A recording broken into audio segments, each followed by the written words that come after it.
Excuse me, please. May I have your attention? May I have your attention, please? Sergio and I are getting gay married. Or just married. Sorry, darling. We're all still trying to get used to this. To us. God damn it. Now we're gonna have to sit at mom's and listen to 15 fucking stories about our cats and pretend like this isn't happening. You know, I always hoped Sergio would find someone to make him happy. I never assumed it would be Dad. Are you kidding? I remember when he had acne and braces. Sergio doesn't love Dad. They weren't even born in the same millennia. Hey, who wants some limoncello? Sergio and I always prefer a little zesty after dinner splash. Do you have any whiskey? Congratulations on the engagement, man. Thank you. I've never been sexually attracted to men, but I think it's great that dudes can marry now. So do I. And women too. Marrying each other, I mean. They could always marry men. I've heard that. My dad used to say that God didn't discriminate between the gays and straights at Sodom and Gomorrah. He just slaughtered them all. But I don't even think that story's true. If he's right, though, you and I will burn together. I'm starting this new diet that transforms your body fat into sculpted muscle. You have to eat these soy flakes that you get in the mail and do a couple hundred of these every day. It trims the extra stomach padding into a six-pack. You know, when Meredith and I first separated, I switched from potato chips to edamame and lost 10 pounds in a month. I didn't do any exercise at all. Well, you can flex sitting in your office or on the train or wherever. Have you considered stimulating your Manipura chakra? I have no idea what those words mean. Just start with deep breathing. You're going to want to inhale, then exhale. You'll know you're doing it right when you sound like the torch coming off of a hot air balloon. I've been doing it for like 2 weeks now, and it's helped everything from my bowel movements to my libido. Who the hell are you again? I'm Stan. I told you when I came in. We met in an elbow workshop. Right elbow, to be exact. I learned a series of poses and stretches that absolutely changed my life. I kept checking the schedule for the left workshop because now when I kayak, I just go in circles. His spirit animal is the water buffalo, and I tend to fluctuate between the hummingbird and the lioness, so the compatibility was almost instant. I was in metaphysical shambles before I met your daughter. But now my negative energy is like Gandhi low. I bet you can't even believe we've only known each other for 2 weeks.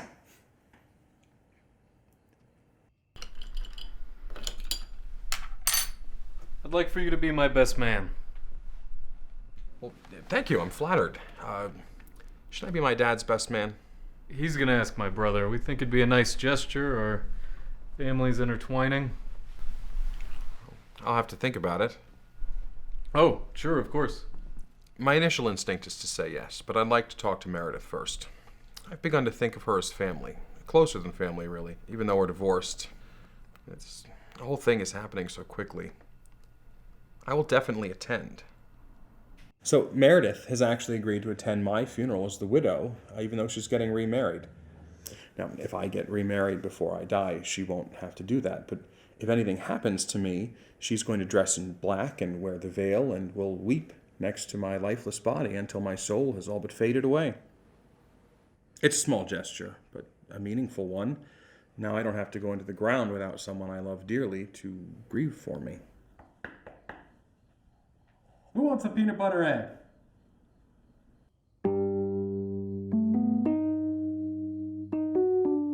Although I've moved on to greener spiritual pastures, I brought this along with me so you could all participate in some of the traditions that brought me so much joy over the years. The Bible says that every good gift is a perfect gift from above, and in my household we took that very literally. Easter eggs, for instance, are a symbol of the multitude of Christians born of the resurrection. The Easter bonnet, a halo for all the ascending saved. What about the rabbit? My dad used to say that no one, not even a Jew, would crucify a cuddly bunny. But he may have been joking. Who wants to hunt for eggs?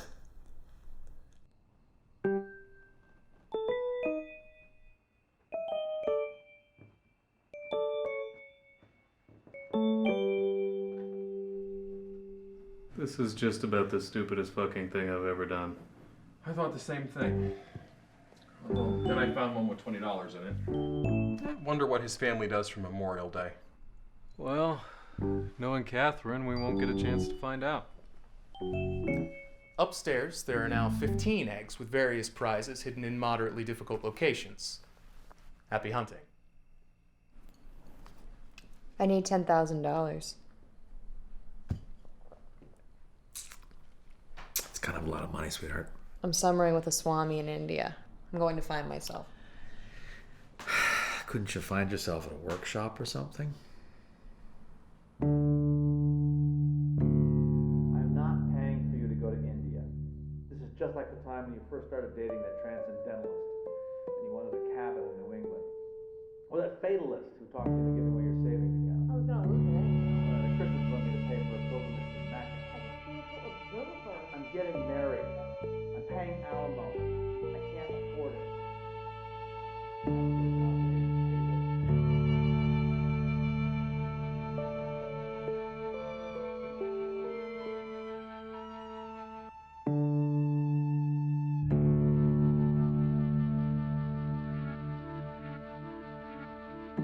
What does everybody have planned for the spring? I'm thinking of planting a garden. Did you turn my bedroom into an art studio for Sergio? Well, yeah. You haven't been there for 15 years. And he couldn't have worked in the basement? The light's terrible. I just feel like someone should have asked me. You all know that I become very sensitive to unexpected loss ever since Meredith divorced me at brunch. Look at this place. Decorating is an emergency. Decorating? You can't just hang phalluses all over a house. What are you talking about? My room is full of dicks. Wasn't aware you objected to our lifestyle. It's not about lifestyle. I don't hang vaginas. Catherine doesn't hang penises. Pies are done.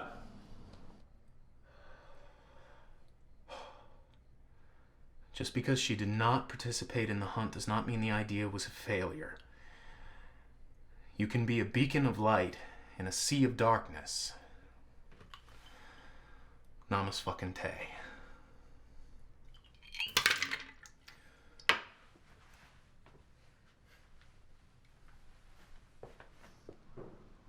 That did not happen. Yes, it did. You touched a boy in the shower at camp. It kind of happened, but not at all like you're describing. It wasn't a gay thing. Not that there's anything wrong with that. Of course there's nothing wrong with it. I mean, for me, it was not a gay thing. I've never heard of a man yanking a man's cock and it not being a gay thing. I did not yank a cock. I was 11 years old. I thought something was wrong with mine, and I needed a point of reference. I think this is all a misunderstanding. If we could just step back for a second. Why didn't you just steal a glance in the locker room then? It wasn't just appearance, it was textural. The victim, now a man of 34, begins his therapy sessions. And why my cock, doctor? Out of all the cocks, why was my cock the point of reference? I could not have possibly comprehended the psychological repercussions on anyone else at that time. This is being blown way out of proportion. And one of us needs to go get the Mom pies. started antidepressants again. I'm sorry your mother is depressed. I truly am. But if you're telling me this to make me feel guilty... She also tried to commit suicide last year. We were both just too kind to tell you. That's terrible. I don't know what to say. Maybe don't say anything. Just take some time to reflect. That is, if you're not too busy rebuilding your new life. Your mother was married to an unhappy, closeted gay man for almost 30 years. This is an opportunity for her. For a second chance, if she would only look at it like that. Remember that time Dad spent $15,000 on a leather jacket on vacation just because he thought it looked cool? Remember the time your dad paid for your entire education and every frivolous pursuit you've ever desired, from tap dancing to glass blowing to Kabbalah? I even found an e-meter in the attic. Fuck you, Sergio. You use those words in front of your guru? The journey to happiness is fraught with negativity, you ignorant fuck. Evidently a journey best taken half drunk and with as many disposable lovers as possible. Get your fucking basket, we're leaving. Your mother and I did not raise you to throw ham at people. Don't mention yourself in the same breath as her. Our mother is present for us. I am present. I am here. I am right here. No, you are not. You're in love, and everything's so wonderful. And you expect us to just sit back and watch you fucking garden and do crunches and act like everything is fine, when really, that's horseshit. Our mother cares about us. She is present for us. I'm going to get the pies. I am trying. I am in the process of improving myself. And I would like for you two to join me. What do you want me to do? You want me to hold your hands and guide you through every waking moment? Is that what you want? Will that make you happy? Or would you prefer it if I just lay down and die?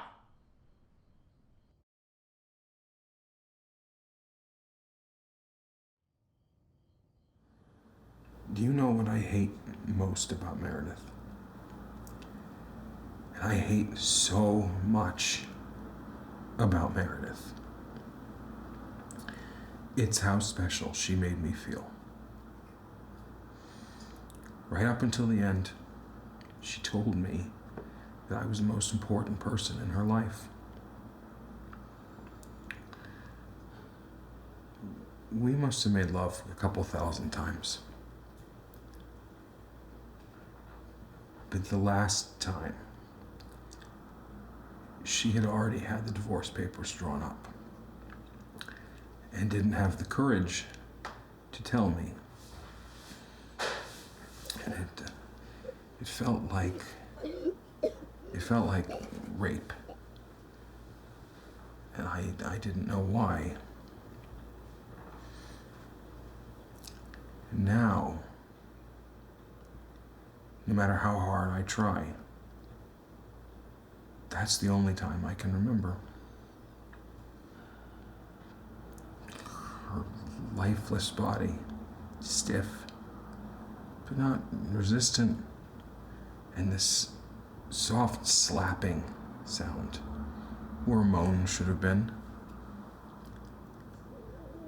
And the taste of her tears in the darkness.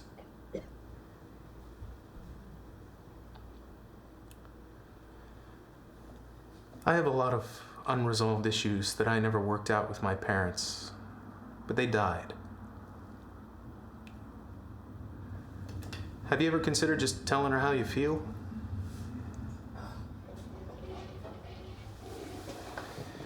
You think one of us should check on her?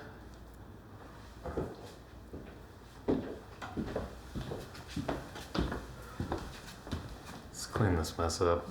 I really didn't drink that much. I'm just not used to this much gluten.